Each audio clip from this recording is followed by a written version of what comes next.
Whitney and I met at a climbing gym. We had some mutual friends. I was friends with the husband, and she was colleagues of the wife, and they brought us together for a climbing outing session, and that's how we met. I was attracted to Whitney because she seemed very kind, and we enjoyed a lot of the same things, and she was a fun person to be with. I was attracted to Tom because he was cute, obviously, but also because he had a servant's heart. He had done a lot of volunteer work already, and I did a little bit of that, and he wanted to do that in the future, so I liked that about him. I proposed probably about 1.5 years after we started dating. We hiked to the top of a glacier at Olympic Park, and I asked her to marry me. And I said yes.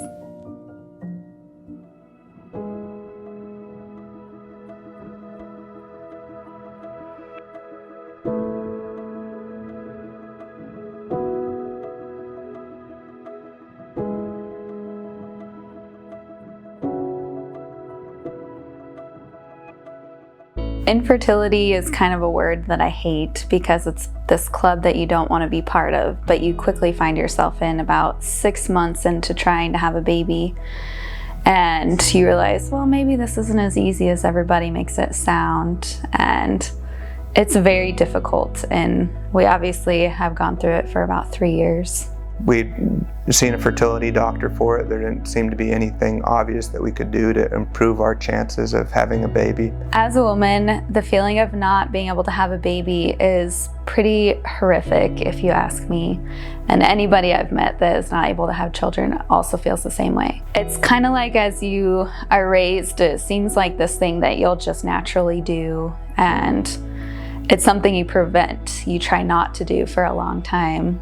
In our society, right? Probably about 1 year after we started trying to get pregnant, we decided that we'd like to pursue foster care as an option for raising some children and possibly adopting.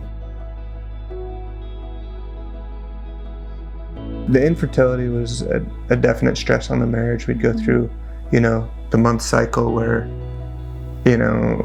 you're hopeful, you think, well, maybe this time will be it, and then the sadness and the despair that we might never have a child. Go through that month after month. So I wrote a letter December 2022, letting our family know that we wanted to adopt a baby. And basically, we have a lot of friends that are in the medical field, so they might know of a mom that can't have her baby, and so just asking, hey, if you have a baby that needs a home, we are looking for a baby or a child. Yeah. So I wrote that letter right before Christmas of December 2022, and then we got the call for Annabelle in May of 2023.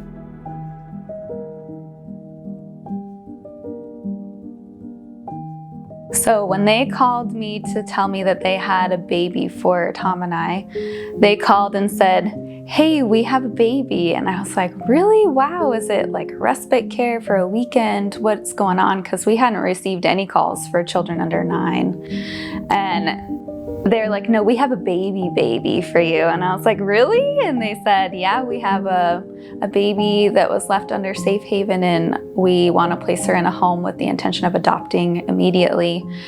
And I was like, wow, I was not expecting this. I was at work. And so I was excited. I ran over to the clinic to grab Tom. He was working that day. We work side by side kind of in buildings. And I pulled him out of his room and I was like, hey, they have a baby for us. I was sitting in an office and she said, hey, they've called, they have a baby that they need placed. What do you think? I said, of course. The first time I saw her, she is so cute and bundled up and just like snuggled. The nurses had her snuggled in this pink swaddle. And she was so sweet and so innocent, you know, and I couldn't imagine being able to take her home the next day. And when Tom and I got to go together to get her the next day to bring her home, it was just wild. Like, we really get to become parents. We really get to take her home. It just seemed too good to be true, right? But then we're in the car and we're headed home and... Didn't seem like reality. You know, we were both excited walking into the hospital to see her, not really certain about how things would go or what it would look like. But excitement was the main emotion. I'd say we were like a little nervous, but probably just as nervous as most parents are when they first take their first baby home. Yeah.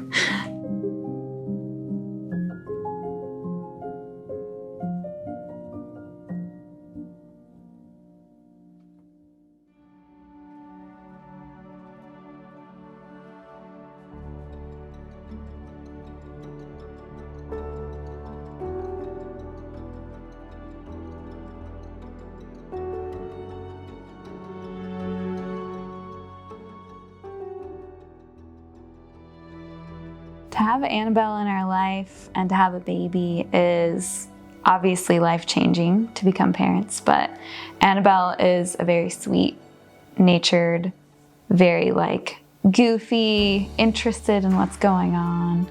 Her face lights up when she sees dogs, and she loves bath time. She's just a very happy, content child. Like, she is on another level of how good a baby she is. She likes pigs too. Being a father to Annabelle, it's kind of like you have a little special friend that you get to come home and see every day, kind of wondering what went on when you were gone at work, and thinking of things, fun things that you can do, new things. Yeah, it's kind of a very neat experience to be able to foster a little human.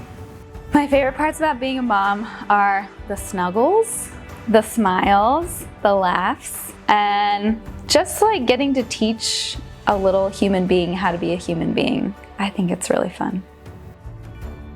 Before we had Annabelle, there was a lot of stress about us being a married couple and coming together with the idea that we were going to bring new life into the world and have children, and finding ourselves, you know, to that point unable to have children, kind of not to complete the ideas that we had about our marriage and what we were trying to accomplish in life. And so having Annabelle improved and resolved those issues, we were able to kind of focus our love for each other into Annabelle. I think if Annabelle asked about her biological mother, we would say, your mom loved you enough to take you to a safe place to where she knew that you would go to a family. And your mom probably was in a situation where she just knew that you needed something a little bit better. If I could say something to Annabelle's biological mother that relinquished her baby up for Safe Haven, or through Safe Haven, I would say thank you for being so brave. Thank you for growing this child in a healthy way. She is very healthy. Thank you for choosing life for her. She could have easily chosen a lot of different options, but she chose to keep the child safe till she delivered, and then she dropped her off at a safe location. Yeah, thank you so much for giving us this child. We want you to know that she's safe and she's happy and she has a good home, and that we're blessed to be able to take care of her.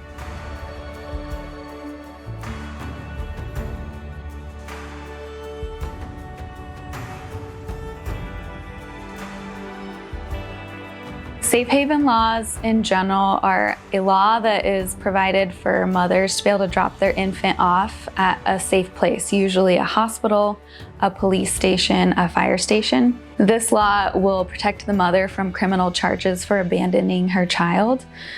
Different states have different specifics, so how old the child can be when they're dropped off. In Idaho, it's up to 30 days of age, and then how long they have to come back depends on the state as well. Some states are 72 hours, some are 60 days. Idaho is 30 days.